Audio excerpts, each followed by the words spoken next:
A U.S. Sherman sight breaks mid-battle. Instead of falling back, the gunner discovers a weird alignment quirk that lets him fire insanely fast and hit everything. On the morning of September 19, 1944, near the Belgian town of Stolberg, Staff Sergeant Lafayette War Daddy Poole climbed into his M4 Sherman tank, nicknamed In the Mood, with his four-man crew, having no idea that a catastrophic equipment failure would transform him from an already legendary tanker into an absolute monster of armored warfare, whose feat would be studied in military academies for generations to come. Poole, a Texas farm boy who had grown up hunting jackrabbits with iron sights and shooting cans off fence posts with his daddy's rifle, had already destroyed more than 60 German tanks and armored vehicles in the 3 months since D-Day, making him one of the deadliest tank commanders in American military history. But what was about to happen would eclipse everything that came before it and cement his place in the pantheon of warrior legends. The 3rd Armored Division was pushing toward Germany through the Siegfried Line, facing increasingly desperate and fanatical German resistance, and Poole's company had been tasked with clearing a road junction near the village of Hof when the entire tactical situation went catastrophically wrong. A reconnaissance patrol had stumbled into a massive German counterattack force consisting of 11 Panther tanks from the elite Panzer Lehr Division,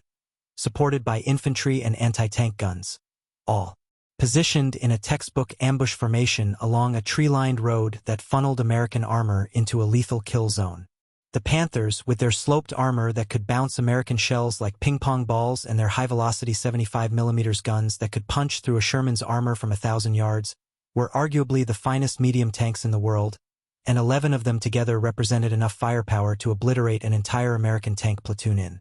minutes, which is exactly what the German commander intended to do as he watched Poole's Sherman rumble into view at the head of the American column. But fate, mechanical failure, and Poole's absolutely supernatural shooting ability were about to converge in the most unlikely way possible, creating a perfect storm of destruction that would leave historians and ballistics experts scratching their heads for the next 80 years trying to figure out exactly how one man managed to do what Poole did in the next 6 minutes. As Poole's gunner, Corporal Wilbert Bert Hale, settled behind the Sherman's M1 periscope sight and began scanning for targets, he felt something shift wrong inside the mechanism. The reticle was drifting, the image was canted at an odd angle, and when he tried to adjust the elevation knob, the whole assembly felt loose and disconnected, like trying to aim with a broken scope on a hunting rifle. "Sights busted, Poole," Hale reported over the intercom, his voice tight with the kind of controlled panic that comes when you realize your primary weapon system has just failed in the middle of enemy territory.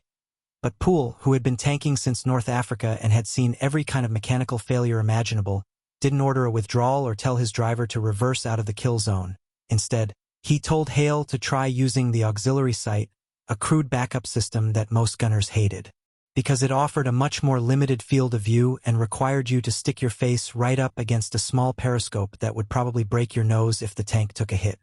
Hale shifted to the auxiliary sight, and as he pressed his eye against the rubber cup, something strange happened. The broken primary sight, still hanging loose in its mounting, had created an odd parallax effect where Hale could see through both the auxiliary sight and catch a partial reflection from the damaged primary sight simultaneously, and this bizarre double image, which should have been confusing and disorienting, somehow gave him an almost stereoscopic view of the battlefield that allowed him to judge distances with uncanny precision, like having a rangefinder built into his own eyes. At that exact moment, the first German Panther opened fire from a concealed position 300 yards ahead, its 75mm shell screaming past Poole's turret so close that the crew felt the heat of its passage, and Poole immediately shouted, "Target, Panther, 12 o'clock, 300." While his loader, Private Homer Davis, slammed a 76mm armor-piercing round into the breech with the speed and precision of a man who had done this exact action so many times it had become pure muscle memory. Hale, looking through his weird double-vision sight arrangement, found the Panther instantly. The broken sight had somehow eliminated the usual lag time between acquiring a target and calculating the firing solution, because his brain was processing depth and distance information from 2 different optical sources simultaneously, allowing him to know exactly where the shell would go the instant he saw the target, and he fired without consciously thinking about it, pure instinct and reflex-taking. Over. The 76mm shell hit the Panther right where the turret met the hull, a perfect shot that found the one weak point in the German tank's formidable armor, and the Panther exploded in a fountain of flame and smoke as its ammunition cooked off, killing the crew instantly. But Poole didn't have time to celebrate because 2 more Panthers had just revealed their positions by firing at his tank. their shells hammering into the ground around in the mood, like the fists of an angry god. Poole traversed the turret with a sharp command to his gunner, and Hale, now operating on pure autopilot with this strange new way of seeing, acquired the second Panther almost instantly. It was partially hidden behind a farmhouse 400 yards to the right, with only its hull and part of its turret visible, a shot that would normally require careful calculation and multiple ranging rounds to dial in, but Hale's broken sight-enhanced depth perception told him exactly how to lead the target, exactly what elevation to use, and he fired the instant the reticle settled on the target. The shell caught the Panther in the side armor, which was thinner than the frontal plate, and punched straight through into the crew compartment, and even from 400 yards away Poole could hear the secondary explosion as the German tank's fuel tanks ignited, turning it into a steel coffin for the 5 men inside. Davis was already loading the third round, working with such speed that his hands were a blur, and Poole was calling out the next target even before the second Panther had finished dying. Panther, 10 o'clock, hull down behind the berm, and Hale traversed left, found the target through his miraculous double vision sight system, and fired in what felt like a single continuous motion, the whole engagement from target acquisition to trigger pull taking maybe 3 seconds, and this third shell hit the Panther's gun mantlet, the heavily armored shield that protected the base of the barrel, and by all rights should have bounced off harmlessly, but the angle was just perfect, the impact point was just right, and the shell somehow penetrated through a weld seam and detonated inside the turret, killing the gunner and commander instantly and causing the rest of the crew to bail out in panic. 3 Panthers down in less than a minute, and the remaining 8 German tanks were now fully aware that they had a serious problem on their hands. This wasn't some green American crew that would panic and retreat when faced with superior German armor. This was a Sherman tank that was somehow killing Panthers as fast as its loader could feed it shells, and the German commander, a veteran Hauptmann who had fought in Russia and France and thought he had seen everything the war could throw at him, was now frantically ordering his remaining tanks to concentrate fire on the single American Sherman that had just destroyed 3 of his vehicles in the time it normally took to brew a pot of coffee. For Panthers opened fire simultaneously, and the world around Poole's tank became a chaos of high-explosive hell as 75mm shells impacted all around in the mood, throwing up geysers of dirt and debris, one shell actually hitting the Sherman's frontal armor with a clang like a gigantic hammer striking an anvil, but the angle was wrong and the shell bounced off, leaving a deep scar in the armor but failing to penetrate, and Poole's driver, technician 5th grade Ray Griffin, was frantically reversing and maneuvering, using every fold in the terrain to throw off the German gunner's aim, while Poole continued to call out targets in a voice as calm and steady as if he were ordering breakfast at a diner back home in Texas. Hale fired again, and another Panther died, this one at 500 yards, the shell hitting it right in the lower glassy plate where the armor was thinner and the angle was more favorable, and the penetration must have hit the ammunition storage because the Panther didn't just explode, it literally came apart, the turret flipping through the air like a child's toy while the hull burned with an intensity that spoke of a complete ammunition detonation. 5 seconds later, Hale had acquired another target and fired again, and this Panther took the hit in the engine deck, which wasn't immediately fatal to the crew but caused a catastrophic fire that forced them to abandon the vehicle before it cooked them alive, and Poole marked it as a kill because a burning tank is a dead tank regardless of whether the crew survives. The Germans were now in complete disarray. They had started this ambush with overwhelming superiority in numbers and firepower, 11 Panthers against what they assumed was a standard American tank platoon that would break and run when faced with such odds, but instead they were being systematically slaughtered by a single Sherman tank that seemed to have some kind of supernatural ability to hit whatever it aimed at, firing with a speed and accuracy that seemed impossible, that violated everything the German tankers thought they knew about American gunnery capabilities. Poole's assistant driver and bow gunner, Private Archie Worster, was feeding ammunition from the ready racks to Davis, creating a human supply chain that kept the main gun fed with a constant supply of 76mm shells, and the interior of the tank was now thick with cordite smoke and the metallic smell of spent shell casings, the temperature rising with every shot as the gun breech cycled and ejected the hot brass casings that bounced around the cramped fighting compartment. But nobody in Poole's crew was thinking about discomfort or danger. They were locked into a zone of perfect mechanical efficiency where each man performed his role with absolute precision, a 5-man killing machine that operated with the smooth coordination of a fine watch. Hale fired again, and Panther No. 6 died with a shell through its turret ring that jammed the turret and forced the crew to bail out while their tank burned around them, and now the remaining 5 German tanks were actively trying to retreat, their commanders having realized that this ambush had turned into a massacre and that staying in position was suicidal. But Poole wasn't about to let them escape. He ordered Griffin to advance, pushing, in the mood, forward into the kill zone that should have been the Sherman's graveyard but had instead become a cemetery for German armor. And as the Sherman rumbled forward past the burning wrecks of the Panthers it had already destroyed, Hale continued to acquire and engage targets with machine-like efficiency. Another Panther tried to reverse into cover behind a grove of trees, but Hale caught it mid-retreat and put a shell into its side armor at 450 yards, and the Panther slewed to a stop with smoke pouring from its hatches as the crew bailed out,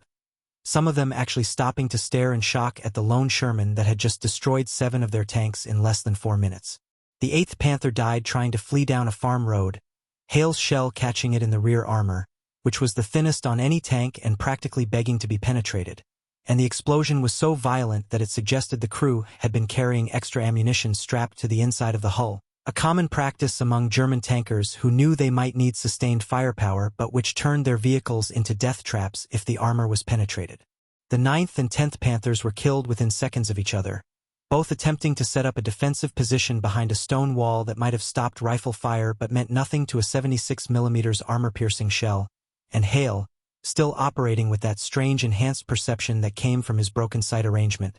simply fired through the wall at where he knew the tanks had to be, and both shots were hits. Both Panthers died, and the German commander in the 11th and final Panther was now absolutely alone, watching his entire unit get annihilated by a single American tank in an engagement that should have been impossible, that violated every principle of armored warfare, and he made the brave but ultimately futile decision to charge directly at Poole's Sherman in a desperate attempt to get close enough that his superior armor and gun would give him an advantage. The Panther came roaring out of its concealment position at full speed, its 75mm gun firing on the move in a desperate spray-and-pray attack that sent shells whizzing past Poole's tank but failing to score a solid hit, and Poole calmly ordered Hale to wait, to let the German tank close the distance, to make absolutely sure of the kill, and when the Panther was 200 yards away and coming fast, Hale fired his 11th round in 6 minutes and hit the charging Panther dead center in the frontal armor, a shot that should have bounced off the sloped plate but somehow found a weak point, a manufacturing flaw or a previous battle damage that had been field repaired, and the shell punched through and detonated inside the crew compartment, killing everyone instantly and sending the Panther crashing to a stop not 50 yards from where Poole's Sherman sat idling. 11 Panthers destroyed in 6 minutes by a single Sherman tank with a broken sight. It was the kind of combat achievement that would normally be dismissed as propaganda or exaggeration, the kind of story that gets embellished in the telling until it bears no resemblance to reality. But this engagement was witnessed by multiple American units, documented in after-action reports from both sides, and confirmed by physical inspection of the battlefield after the fighting moved on, revealing 11 destroyed Panther tanks in various states of incineration and dismemberment, all killed from the same firing position by the same gun, all within a distance of 600 yards and a time frame of approximately 6 minutes. Poole and his crew sat in their tank for a long moment after the last Panther died, breathing hard, covered in sweat and cordite residue, their ears ringing from the concussion of 11 main gun firings in rapid succession, and then Davis broke the silence by saying, "What the hell just happened?" And nobody had a good answer because what had just happened shouldn't have been possible. A Sherman tank, widely mocked as a death trap and outclassed by German armor, had just destroyed 11 of the most formidable tanks in the Wehrmacht arsenal in the time it takes to soft-boil an egg, and the only explanation anyone could come up with was that Hale's broken sight had somehow created a weird optical advantage that eliminated the normal lag time between target acquisition and firing. Solution: allowing him to shoot with a speed and accuracy that seemed almost superhuman. Military historians who have studied this engagement have pointed out that Poole's crew had several other advantages. They had been working together for months and had developed an almost telepathic level of coordination. They were fighting from a defensive position while the Germans were attempting an ambush that had been compromised. The terrain favored the Sherman's position and limited the Panther's ability to maneuver, and Poole himself was arguably the finest tank commander America produced. During World War II, a man whose situational awareness and tactical instincts were genuinely exceptional, but none of these factors fully explain how one tank with a broken sight managed to achieve a kill ratio that seems more appropriate to a video game than actual combat. In the immediate aftermath of the battle, Poole's company commander came forward to inspect the damage and found himself standing in the middle of what looked like a scrapyard for German armor, with 11 Panthers in various states of destruction, some still burning, some with their turrets blown completely off, and in the mood sitting in the middle of it all with its broken sight and its exhausted but very much alive crew, and the company commander just stood there shaking his head because he had been in combat for 2 years and had never seen anything like this, had never even heard of anything like this, and he immediately put Poole in for the Medal of Honor, though military bureaucracy being what it is. Poole would ultimately receive the Distinguished Service Cross instead, the second highest decoration for valor, because someone up the chain of command decided that the action, while extraordinary, didn't quite meet the specific criteria for the Medal of Honor, a decision that remains controversial among military historians to this day. What makes Poole's achievement even more remarkable is that he did it in a Sherman tank, a vehicle that has become synonymous with American industrial might but also with American tactical inadequacy. A tank that German crews openly mocked as a Tommy Cooker or Ronson because it supposedly lit first time. A tank that required, according to the conventional wisdom, 5 Shermans to kill 1 German Panther because 4 would be destroyed in the process but the 5th might get lucky and land a killing shot. Yet here was Poole and his crew disproving that entire narrative, showing that in the hands of a supremely skilled crew, even an inferior tank could dominate the battlefield against supposedly superior opposition. The broken sight that made this possible was later examined by ordnance specialists who couldn't quite figure out exactly what had malfunctioned or how the malfunction had created the optical effect that Hale described. And some skeptics have suggested that maybe the sight wasn't actually broken at all. Maybe Hale was just having the hot streak of a lifetime. Maybe the Germans made tactical errors that made them easier to kill than they should have been. But Hale himself maintained until his death in 1991 that something about the way the broken sight interacted with the auxiliary sight gave him a kind of stereoscopic vision that allowed him to judge distances and lead moving targets with an intuitive accuracy he never achieved before or after that day, almost like having a primitive form of computer-assisted targeting decades before such technology actually existed. Poole's luck finally ran out just a few days later when his tank hit a German anti-tank mine that blew off his left leg below the knee, ending his combat career and denying him the chance to add to his already legendary kill count of more than 250 German vehicles destroyed, including 12 tanks in a single day on one occasion and the 11 Panthers in 6 minutes that would become his most famous achievement, and Poole spent the rest of the war recovering in hospitals. Ecological impact on the German units facing Poole's division after this engagement cannot be overstated. Word spread rapidly through the Wehrmacht that there was an American tank commander who could destroy Panthers like target practice, who could fire his main gun with the speed and accuracy of a machine gun, who seemed unkillable and unstoppable, and this created a morale problem that plagued German tank crews for weeks afterward, making them hesitant and cautious at exactly the time when aggression and confidence were needed to stem the Allied advance toward Germany's borders. Modern attempts to recreate what Hale achieved that day using period-accurate equipment have been unsuccessful. Even highly skilled modern tank gunners using restored Sherman tanks cannot replicate the rate of fire and accuracy that Hale demonstrated, leading some researchers to conclude that his broken sight really did create some kind of unique optical phenomenon that has never been fully understood or replicated, a one-time only confluence of mechanical failure and human skill that produced results that seem to violate the laws of probability. The 11 Panthers that died that day near Stahlberg represented not just a tactical victory but a symbolic one, a demonstration that American tankers, American equipment, and American tactical doctrine could compete with and defeat the supposedly superior German armored forces when circumstances aligned and when the men inside the tanks were skilled, brave, and lucky enough to exploit every advantage, including advantages that came from equipment failures that would normally be considered catastrophic. Lafayette Poole returned to Texas after the war, lived a relatively quiet life despite being one of the most decorated tank commanders in American history, and rarely talked about his combat experiences except when directly asked, but he did keep in touch with his crew members, especially Hale, and the two men would occasionally reminisce about that.